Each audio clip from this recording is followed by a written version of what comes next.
আজকের recipe share করব কাঁঠাল এবং কাঁঠালের পাতা দিয়ে অসম্ভব মজার একটি কোন পিঠা রেসিপি। এই কাঁঠালের সিজনে কিন্তু সহজেই তৈরি করে নিতে পারবেন কাঁঠালের কোন পিঠা। এই কাঁঠালের পিঠাগুলো দেখতে যেমন সৌন্দর্য, খেতেও তেমনই মজার। আসসালামু আলাইকুম, ওয়েলকাম টু পারভীন রান্নাঘর। তো এই কোন পিঠাটা কিভাবে সহজেই তৈরি করে নিতে পারবেন চলুন একবার দেখে নেওয়া যাক।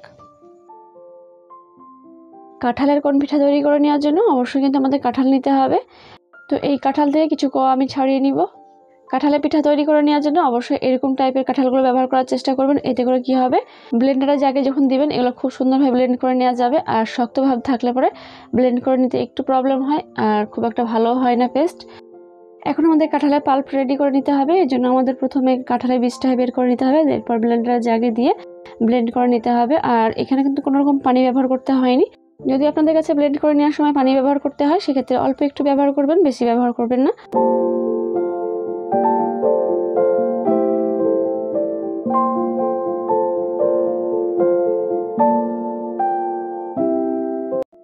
এই তো আমি 1 কাপ মতো কাঁঠালের পাল্প রেডি করে নিয়েছি। এখন এটাকে সাইডে রেখে দেব।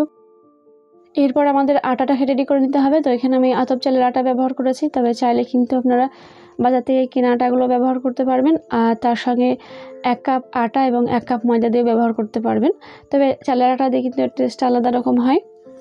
এখন যে কাঁঠালের পাল্পটা রেডি করে নিয়েছিলাম সেটাকে এর মধ্যে দিয়ে ভালোভাবে মিক্স করে নিতে হবে।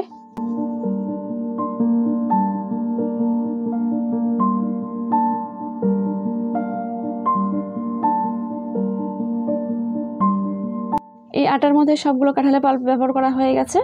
এখন ভালোভাবে মিক্স করে নেওয়া হয়ে গেছে। এর মধ্যে আমি দিয়ে দিব 2 চিমটি মতো বেকিং পাউডার। আর বেকিং পাউডার দেওয়ার কারণে দেখবেন খুব সুন্দরভাবে এটা ফুলে উঠবে আর টেস্টটা কিন্তু অনেক সুন্দর হবে, তবে অনেক বেশি ব্যবহার করে ফেলবেন না। এখন আমাদের কি করতে হবে, একটু গরম পানি দিয়ে ভালোভাবে মেখে নিতে হবে। এটা কিন্তু অনেক বেশি নরম করে ফেলবো না বা অনেক বেশি টাইটও করে রাখছি না। কিভাবে রেখে দিচ্ছি আমি একটু তুলে দেখাবো, তাহলে আপনাদের বুঝে নিতে সুবিধা হবে।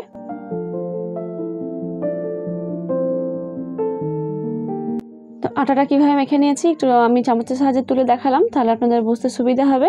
আটাটা একটু রেস্টে রাখা থাক, ততক্ষণে আমাদের পুরটাকে রেডি করে নিতে হবে। পিঠার পুর তৈরি করে নেওয়ার জন্য এখানে নারকেল কোড়া ব্যবহার করছি আমি 1 কাপ। আর এখানে 1 কাপ নারকেল কোড়ায় কিন্তু অনেকগুলো পুর তৈরি হবে। আর দিয়ে দিচ্ছি 1/2 কাপ খাজুরের গুড়, আর দিচ্ছি 1 চিমটি লবণ। লবণ দিলে কিন্তু টেস্টটা খুব সুন্দর আসে। একই সঙ্গে দিয়ে দিব 1 থেকে 2 চামচ মতো পানি। পানিটা দেওয়ার পর খুব ভালোভাবে মিক্স করে নিব। এই সময় চুলার জাল লো টু মিডিয়াম রেখে পুরটাকে রেডি করে নিতে হবে।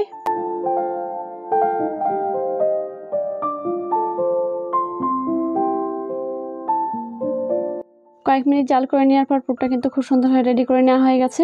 এই তো কাঁঠালের পিঠার পুর রেডি হয়ে গেছে। এখন আমাদের এটাকে সাইডে রেখে দিতে হবে ঠান্ডা হওয়ার জন্য।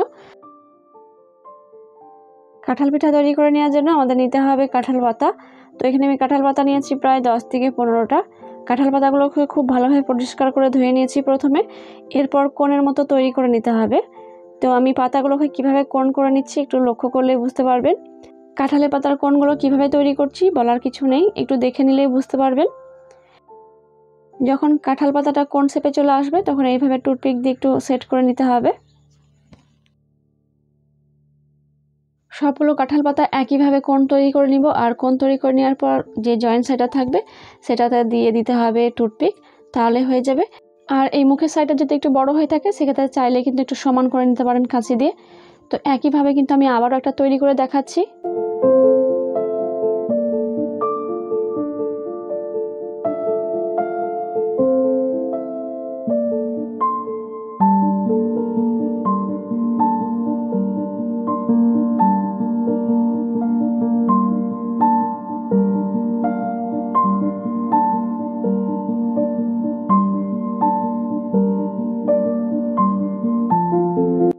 এইভাবে সব পাতার কোণগুলো তৈরি করে নেওয়া হয়ে গেল। এখন যে আমি রেডি করে রেখেছিলাম কাঁঠাল এবং আটাটা মেখে নেওয়া, সেটা এখন এই মধ্যে দিয়ে দিতে হবে। তো হাতের মধ্যে অল্প একটু করে নিব আর প্রত্যেকটা সাইড ঠিক এইভাবে পাতলা করে লাগিয়ে নিব। আটাগুলোকে কিভাবে পাতার মধ্যে লাগিয়ে সেট করে নিচ্ছি একটু লক্ষ্য করলে বুঝতে পারবেন। অনেক বেশি পুরো করছি না বা অনেক বেশি পাতলাও রাখছি না।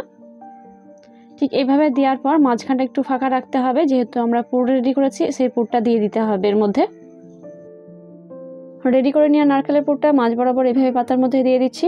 আর একটু বেশি পরিমাণে দিতে হবে, এতে করে দেখবেন খেতে বেশি ভালো লাগবে। যত বেশি পুর দেওয়া যাবে এর টেস্টটা কিন্তু তত বেশি ভালো হবে। এরপর কোণের মুখটাকে সিল করে নেওয়ার জন্য আবারও আটার একটু ব্যাটার দিয়ে নিলাম, এরপর ভালোভাবে সিল করে নিলাম।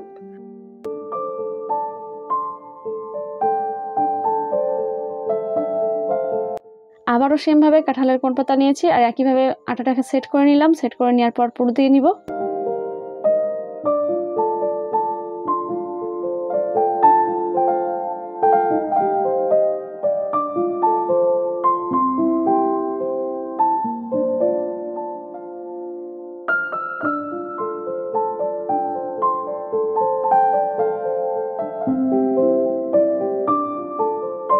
কোণের মধ্যে আটার ব্যাটারগুলো সব দেওয়া হয়ে গেছে। এখন এটাকে আমাদের স্টিম করে নিতে হবে। স্টিম করে নেওয়ার জন্য একটা পাতিলের পরিমাণ মতো পানি নিয়েছি। পানিটা প্রায় 3 থেকে 4 কাপ মতো হবে। পানিটা দেওয়ার পর একটা পাতলা সুতির কাপড় দিয়ে নিলাম। এর মধ্যে পরিষ্কার সুতির কাপড় পাতিলের মধ্যে খুব ভালোভাবে টাইট করে বেঁধে দিতে হবে। আর যখন পানিটা একটু ফুটতে শুরু করবে তখন এর মধ্যে দিয়ে দিতে হবে এই কোণগুলোকে। একে একে সব কোণগুলোকে দিয়ে দিলাম। এখন আমি এটাকে ঢাকা দিয়ে রেখে দেবো প্রায় 15 মিনিট। এখন এই কোণগুলোকে হাই ফ্লেমে স্টিম করে নিব প্রায় 10 থেকে 15 মিনিট। 15 মিনিটে খুব সুন্দরভাবে স্টিম করে নেওয়া হয়ে যাবে। কোণগুলোকে স্টিম করে নেওয়া প্রায় 15 মিনিট হয়ে গেছে। এখন স্টিম করে নেওয়ার পর এর লুকটা দেখে বুঝতে পারবেন কত সুন্দর এসছে। দেখতে যেমন সৌন্দর্য, খেতেও তেমনই কিন্তু মজার। এই কোণ পিঠাগুলো এক একজন এক এক নামে পরিচিত। আর এই কোণ পিঠাগুলো কী নামে পরিচিত আপনারা অবশ্যই জানাবেন। আজকের কোণ পিঠা রেসিপি আপনাদের কাছে কতটা ভালো লেগেছে অবশ্যই জানাবেন। ভালো লেগে থাকলে চ্যানেলটিকে সাবস্ক্রাইব করে পাশে থাকা বেল আইকনটি প্রেস করে নিতে ভুলবেন না। আর এই কাঁঠালের কোণ পিঠাটা কত সহজে কাঁঠাল পাতা থেকে আলাদা হয়ে গেল সেটা লক্ষ্য করলেই বুঝতে পারবেন। এখন আমি এই পিঠার ভিতরটা ভেঙে দেখাচ্ছি। এই নারকেলের পুর থাকার কারণে পিঠাগুলো কিন্তু অনেক বেশি টেস্টি হবে। আজকের মতো এখানে বিদায় নিচ্ছি। সবাই অনেক বেশি ভালো থাকবেন। আল্লাহ হাফেজ।